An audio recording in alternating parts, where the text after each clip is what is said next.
بسم اللہ الرحمن الرحیم۔ السلام علیکم ویورز، اسلامک ایکوز چینل میں خوش آمدید۔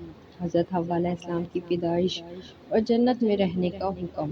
اس واقعے کا مفہوم ہے، حضرت حوا علیہ السلام کی پیدائش سے پہلے حضرت آدم علیہ السلام اکیلے تھے، ان کا کوئی ہم جنس نہیں تھا۔ اللہ سبحانہ تعالیٰ نے ان کی دلجوئی اور تسکین کے لیے انہی کے جسم میں سے بائیں طرف کی چھوٹی پسلی سے حضرت حوا علیہ السلام کو پیدا فرمایا اور ان کی بیوی بنا کر انہیں جنت میں رہنے کا حکم دیا۔ فرمان الہی ہے ترجمہ جس کا مفہوم ہے، وہی اللہ ہے جس نے تمہیں ایک جان حضرت آدم علیہ السلام سے پیدا کیا اور اسی سے اس کی بیوی پیدا کی تاکہ وہ اس بیوی سے سکون حاصل کرے۔ ہم نے کہا، اے آدم، آپ اور آپ کی بیوی حوا علیہ السلام جنت میں رہو۔ احادیث رسول اکرم صلی اللہ علیہ وآلہ وسلم ہے، عورتوں سے حسن سلوک سے پیش آؤ کیونکہ وہ ٹیڑھی پسلی سے پیدا کی گئی ہے۔ اگر تم اس پسلی کو سیدھا کرنا چاہو گے تو اسے توڑ بیٹھو گے۔ حضرت آدم علیہ السلام سو رہے تھے کہ اللہ تعالیٰ نے اسی حالت میں ان کی بائیں طرف کی چھوٹی پسلی سے حضرت حوا علیہ السلام کو پیدا فرمایا۔ جب اللہ سبحانہ تعالیٰ نے حضرت آدم علیہ السلام اور حضرت حوا علیہ السلام کو عزت و اکرام سے نوازتے ہوئے جنت میں رہنے کا حکم دیا تو شیطان کو انسان کی یہ عزت و تکریم برداشت نہ ہوئی۔ اس نے اسی وقت سے ہی انسانوں کو گمراہ کرنے کا منصوبہ بنا لیا۔ انسان سے دشمنی کے لیے اس نے اللہ تعالیٰ سے مہلت طلب کی۔ اللہ تعالیٰ نے اسے قیامت تک کے لیے مہلت دے دی۔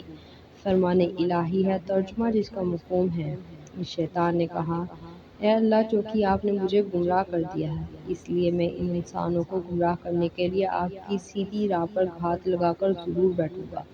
پھر ان پر حملہ کروں گا، ان کے آگے سے بھی، پیچھے سے بھی، دائیں سے بھی اور بائیں سے بھی، اور آپ ان میں سے اکثر کو شکر گزار نہ پائیں گے۔ ابلیس نے کہا، اے اللہ، اب جب کہ آپ نے اس انسان آدم علیہ السلام کو مجھ پر فضیلت دے ہی دی ہے تو مجھے قیامت کے دن تک مہلت دے دیجیے۔ میں اس کی اولاد میں سے چند لوگوں کے علاوہ سب کو ضرور اپنے قابو میں کر لوں گا۔ ابلیس نے کہا، مجھے اس دن تک کے لیے مہلت دے دیجیے جب دوبارہ اٹھائے جائیں گے لوگ۔ اللہ نے فرمایا، تجھے مہلت دی جاتی ہے اس دن تک جس کا وقت مقرر ہے۔ ابلیس نے کہا، آپ کی عزت کی قسم میں ان سب لوگوں کو بہکا کر رہوں گا سوائے تیرے مخلص بندوں کے۔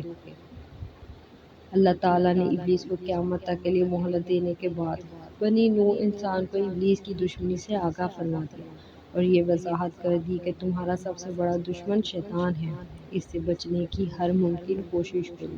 یہ بڑا چالاک اور چھپ کر وار کرنے والا ہے۔ تم اسے اور اس کے چیلوں کو نہیں دیکھ سکتے لیکن وہ تمہیں ضرور دیکھ رہا ہوتا ہے۔ اسی نے تمہارے ماں باپ کو دھوکہ دے کر جنت کی آرام دہ زندگی سے محروم کروا دیا تھا۔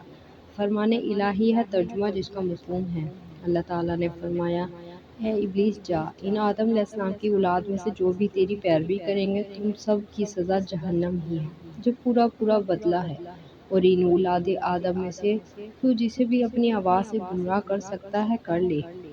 ان پر اپنے سوار اور پیادے بھی دوڑا، ان کے مال اور اولاد میں بھی اپنا حصہ حاصل کر لے، ان سے جھوٹے وعدے بھی کر لے، اور ان اولاد آدم سے شیطان کے سارے وعدے دھوکہ ہی ہے۔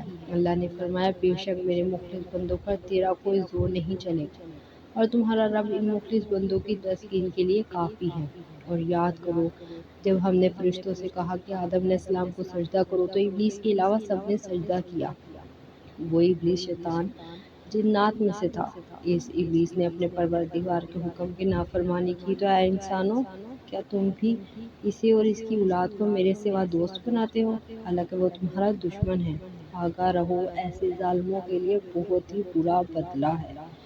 اگر آپ کو یہ ویڈیو اچھی لگے تو لائک اور شیئر کیجیے گا اور ہمارے چینل کو سبسکرائب کیجیے گا۔ جزاک اللہ۔